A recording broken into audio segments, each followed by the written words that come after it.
Fibonacci numbers is a beautiful topic.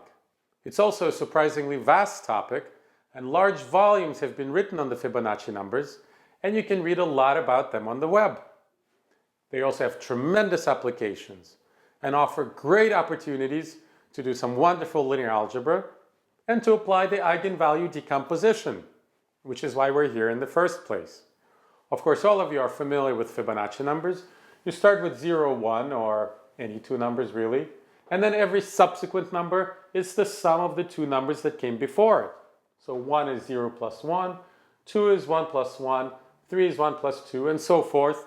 This results in a very familiar sequence of numbers: 5, 8, 13, 21, 34, 55, and so forth. And Fibonacci numbers have a lot of beautiful properties, and a lot of them have to do with this very special number phi. That's 1 plus square root of 5 over 2.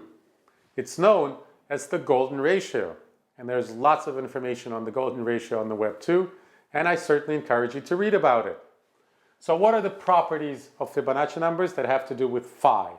Well, the first one is that if you compute successive ratios of Fibonacci numbers, 2 over 1, 3 halves, 5 thirds, 8 fifths, these ratios tend to a certain value as you go out.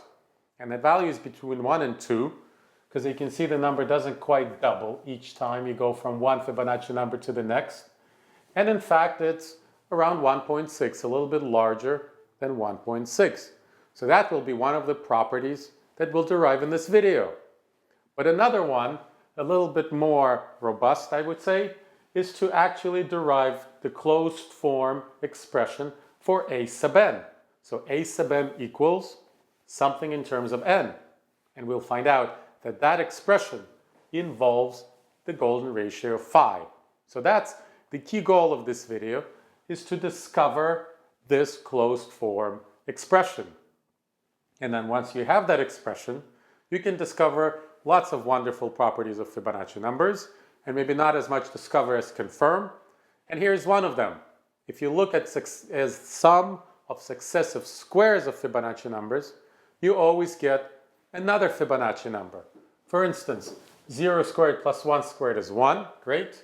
1 squared plus 1 squared is 2, great. 1 squared plus 2 squared is 5, right here. 2 squared plus 3 squared is 13, would have been the next one.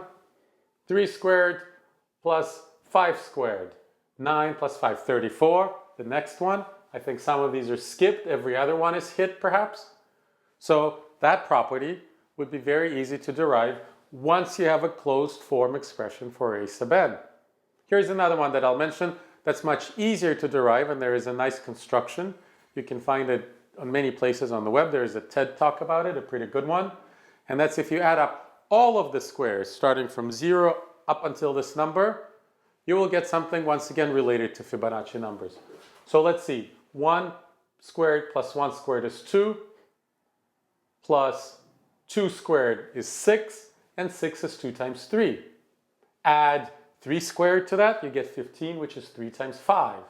Add 5 squared to that, which is 40, you get 5 times 8. Add 8 squared to it, and you'll get 8 times 13, and so forth. So for this property, it seems more complicated, but it's actually simpler and much more natural to the definition of Fibonacci numbers if you display that graphically. You don't need this closed form expression, but I just wanted to mention that because it's a very surprising and nice property too. All right, but now let's go after this closed form expression. And right now you're looking at it and you're not seeing, let alone the eigenvalue decomposition, we're not even seeing any linear algebra. Linear algebra hasn't started happening yet. But the moment it does, the problem will pretty much be cornered at that point. Because once you move a problem from the wide open field into the domain of linear algebra, then linear algebra takes over and it becomes pretty routine. Not that it's not intriguing and beautiful. And we'll have to work with the number phi a lot. So let's discover some of its properties. First of all, it'll be very helpful to know what 1 over phi is. So let's discover what 1 over phi is. And of course it's 2 divided by 1 plus square root of 5. So we have a radical on the bottom, so let's get rid of the radical on the bottom. And a nifty way of doing it is multiplying both the top and the bottom by 1 minus square root of 5. So that we can use that a squared minus b squared formula and get rid of the square root of 5 in the denominator. 1 minus square root of 5, 1 minus square root of 5. All right, so now in the denominator we have 1 minus square root of 5 squared. So 1 minus 5 minus 4. And minus 4 partially cancels the 2. So what we have is minus 1 plus square root of 5. That's that minus sign from the minus 4 divided by 2. There you go. This is 1 over phi. And of course, if you now look at phi, it's phi minus 1. So 1 over phi is phi minus 1. 1 over phi is phi minus 1. That's the first property that we discovered, a very nice one. And now let's get rid of phi in the denominator so there are no fractions. Multiplying both sides by phi, of course, gives us 1 equals phi squared minus phi. So phi squared minus phi minus 1 equals 0. Phi squared minus phi minus 1 equals 0. So what we have is a quadratic equation that phi satisfies. So one of the roots is phi. So let's just write that. The roots are phi. Now if we interpret this as a quadratic equation, I'll just put a comma. The two roots are phi, and this is minus the root, right? Because when one of the roots is 1 plus square root of 5, the other one in the pair is, of course, 1 minus square root of phi. So it's minus 1 over phi. Or you can think of it as 1 minus phi. So 1 positive, 1 negative. All right, so these are all the properties of the number phi that we'll need. All right, it will also be helpful to know that phi and negative 1 over phi are the roots of this equation. So now we'll erase the board and we'll get to the point where linear algebra finally comes in. All right, an exciting moment. Here comes linear algebra, and let this be a lesson for all of us on how to find linear algebra where there doesn't appear to be any linear algebra, at least on the surface. So let's revisit this recurrent relation and realize what it says is that every next Fibonacci number is the sum of the previous two. But what about the next one? an plus 2. Well, of course, that will be an plus 1 plus an. So it'll be the sum of this one and one of these two. So the way Fibonacci numbers work, you have a pair of them and they produce the next Fibonacci number. But for the next one, you need to reuse one of these, right? And then you will have to reuse this one and so forth. So a good way to think about it is that you have a Fibonacci pair, think of it as pairs, and it produces the next pair, but it overlaps. One of the values is in common, and then there is a new one. And then this pair produces the next pair, and so forth. So it's going from one pair to the next with overlap. So let's capture this idea with an equation. Let's just write that a sub n, the previous one, equals a sub n. And this looks pretty silly, right? A sub n equals a sub n. But it helps us capture that idea that you go from one pair, which was a sub n minus 1 and a sub n, to the next pair, a sub n plus 1. So on the right-hand side, we have the old pair, and on the left-hand side, we have the new pair with the help of this silly tautological equation, but it's very useful. So I should really put a curly bracket here just to show these things come in pairs. And now you can almost see a matrix in there. So let me write the framework, the structure, and you'll fill in the numbers. So the way now anybody who likes linear algebra sees this is that we have one pair, a sub n plus 1, and it's related to the old pair via a matrix. All right, and let's see what that matrix is. So here's the relation. These vectors end up being fat because of the subscript. But let's make sure we do this in the same order. A sub n minus 1 and A sub n. All right, so what this is now saying in matrix terms is that to go from the old pair to the new pair is a matrix multiplication. But can you fill in the numbers? Well, of course you can. So the first equation needs to read an equals an. And of course that's 0, 1. And the next equation reads a sub n plus 1 is the sum of these. So it's this matrix. And now where there wasn't any linear algebra, now we have some linear algebra. And that's always a very satisfying moment in the analysis of any problem, because you have just hired for free a very good and powerful friend. It's good to be connected, and you're connected to linear algebra.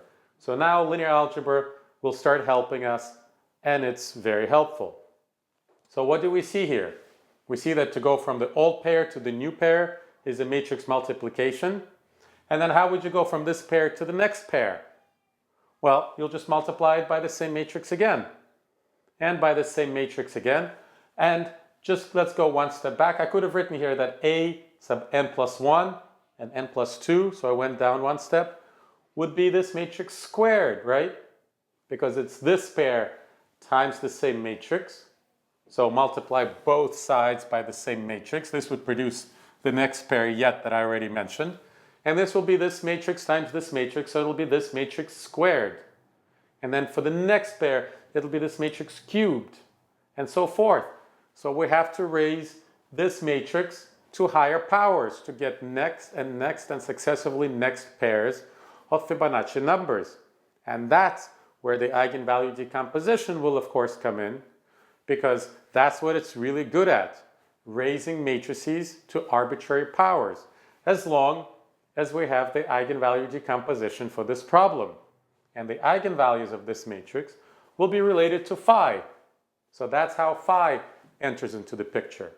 So one last task to complete here before we actually start analyzing this matrix for its eigenvalues and eigenvectors. And it's to realize that this pair can actually be written, can be related all the way to our very first set of Fibonacci numbers. So instead of going to the right, to the left as we did, going up in pairs, we can go down in pairs, because of course this pair is this matrix times the previous pair. So this guy is this matrix squared times whatever pair came before this. And on and on and on until you get to the very first pair, 0, 1. So what you'll find is that it's this matrix. We should get used to this matrix. By the way, note, importantly, that this matrix is symmetric. We have not talked too much about symmetric matrices, but the rows of this matrix are the same as the columns of this matrix. That's always a good thing. As we will learn, that yields lots of wonderful properties.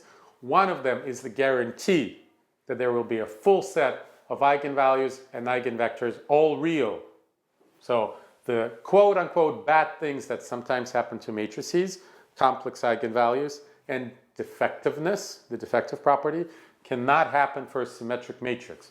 All right, but we digressed, so it'll be a to the n times the very first pair, which was 0, 1. Okay, that's great. So we now have already, in a way, a closed form expression for the nth Fibonacci pair. All right, so it's not quite closed form.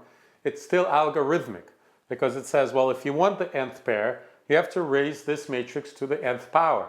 Still quite a bit of work. Of course, we want to simplify this relationship sufficiently that we don't have to do much work like raising a matrix to some power. We can get away with raising a number to some power, but we certainly don't want to raise a matrix to the power. But in any case, it's a decisive step towards a closed form solution.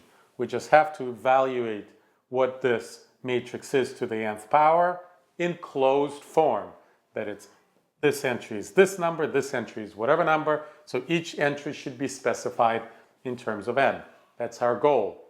One last little linear algebra thing, almost a convenience, a utility sort of thing in linear algebra. Because what we want is actually not the pair, but just the nth number. So we're it's not that we're doing double the work, but we're getting a double answer, and we're only interested in half of that answer. We're only interested in a sub n and not a sub n plus 1. Of course, they will be related if we have a closed form for this. We also have a closed form for this. But we don't want the double number. We just want the first entry. So from whatever this vector is, we just have to extract the first entry. And entry extraction can also be done via matrix multiplication. Is there anything matrix multiplication cannot do? It's amazing. Even something as mundane as saying take the first entry, which is words, can be translated into an equation multiplied by this matrix. And then you don't even have to say the words. The equation will say the words for you.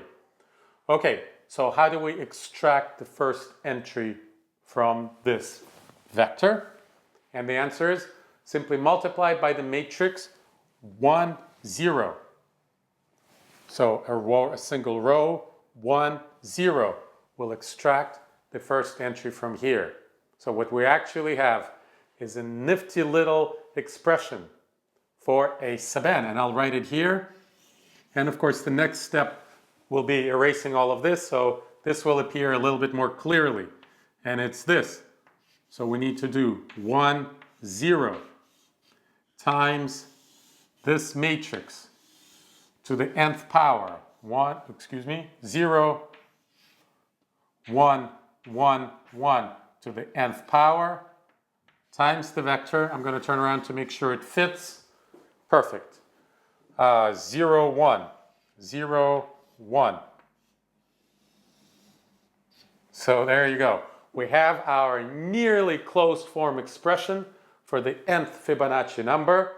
The only thing that remains is to evaluate this matrix product.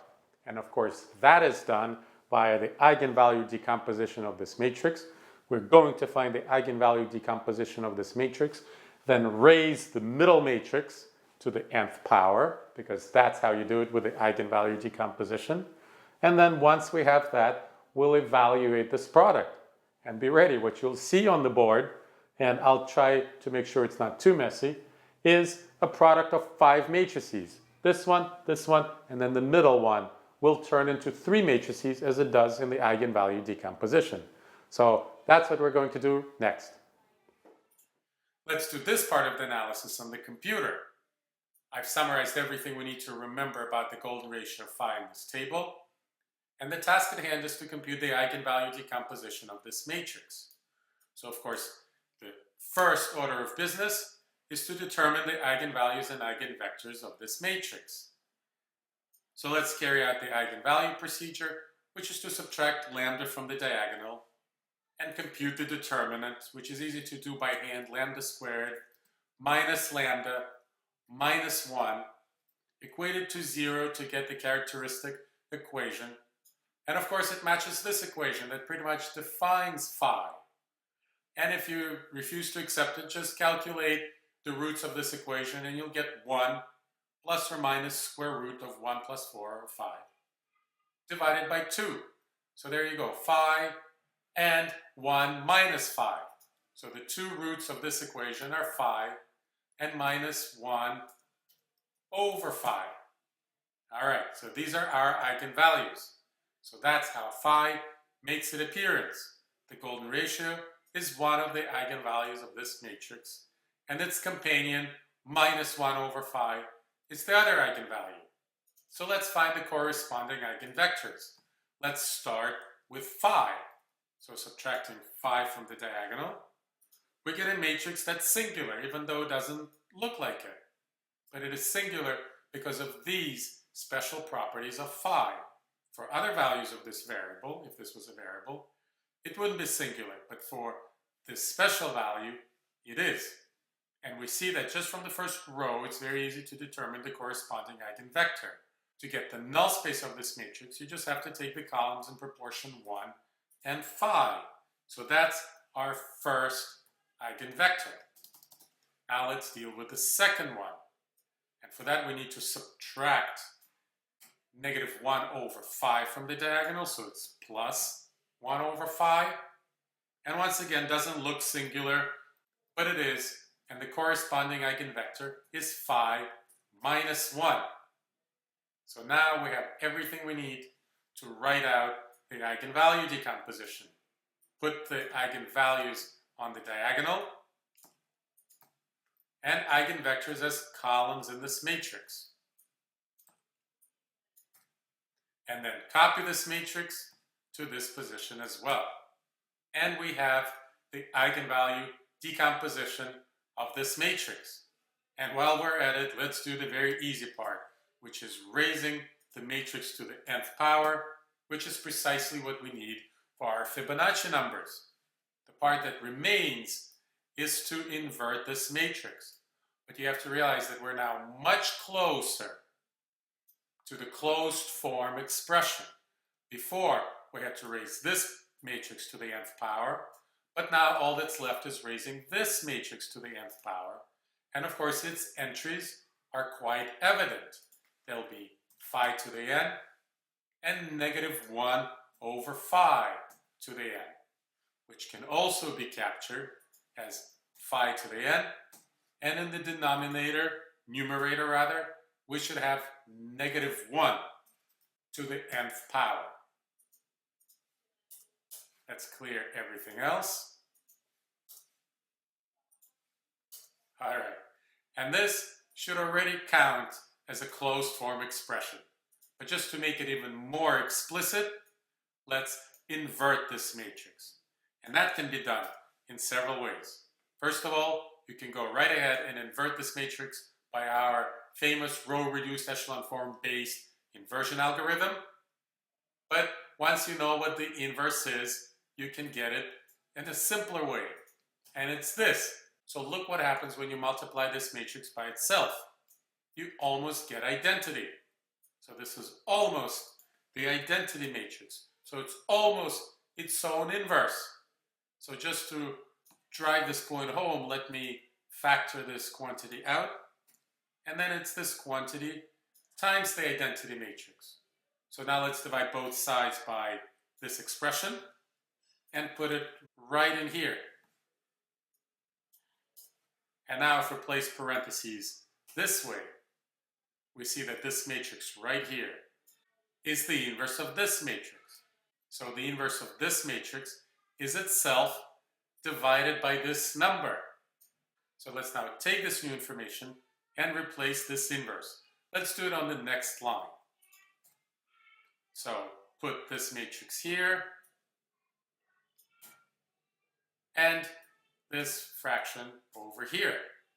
All right.